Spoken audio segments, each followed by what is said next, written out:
Okay, तो next हमारा जो केस स्टडी है वो रिलेटेड है TREDS, यानी इसका फुल फॉर्म क्या है यहाँ पर, ट्रेड रिसीवेबल डिस्काउंटिंग सिस्टम। तो ये काफी इंपॉर्टेंट टॉपिक है, इससे रिलेटेड हम केस स्टडी को यहाँ पर डिस्कस करेंगे। तो क्वेश्चन देखो क्या है हमारा केस स्टडी का पहला। इन जुलाई 2014 the reserve bank of India introduce trade receivable discounting system, and trade receivable discounting system is a electronic platform for facilitating the financing discounting of trade receivables.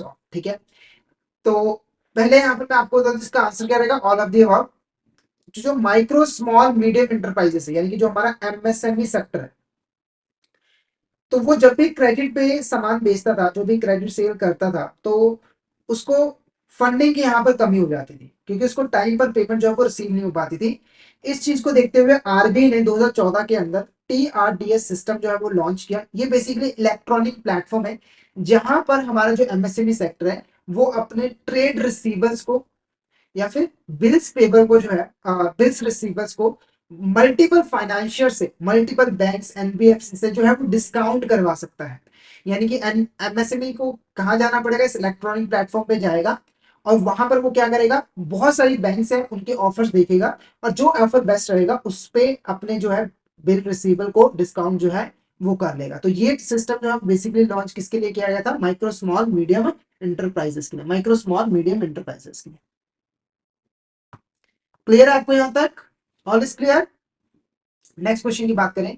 TRDS is an electronic platform designed to assist MSME in obtaining financing by selling their trade receivable to multiple financiers at a discount rate. These receivables may originate from various sources included. ठीक है, तो ये जो receivables है, ये जो receivables है MSME के, जो वो सेल करेगी TRDS इलेक्ट्रॉनिक प्लेटफॉर्म के ऊपर, तो ये जो रिसीवेबल्स है वो कहाँ से ओरिजिनेट हो सकता है। पहला, कॉर्पोरेशन बायर्स, यानी कि एमएसएमई सेक्टर ने किसी कंपनी को कोई सामान जो है वो बेचा है, कोई सर्विस जो है वो क्रेडिट पे बेची है, उससे जो इनवॉइस जनरेट होगा, बिल रिसीवेबल जनरेट होगा, या फिर गवर्नमेंट डिपार्टमेंट है वो कोई, ठीक है, या फिर कोई पब्लिक सेक्टर अंडरटेकिंग है।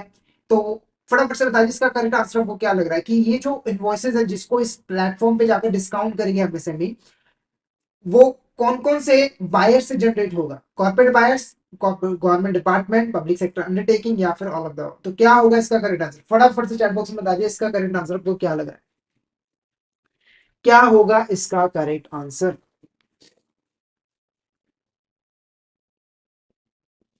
तो इसका जो करेक्ट आंसर है option D, all of the above is the correct answer.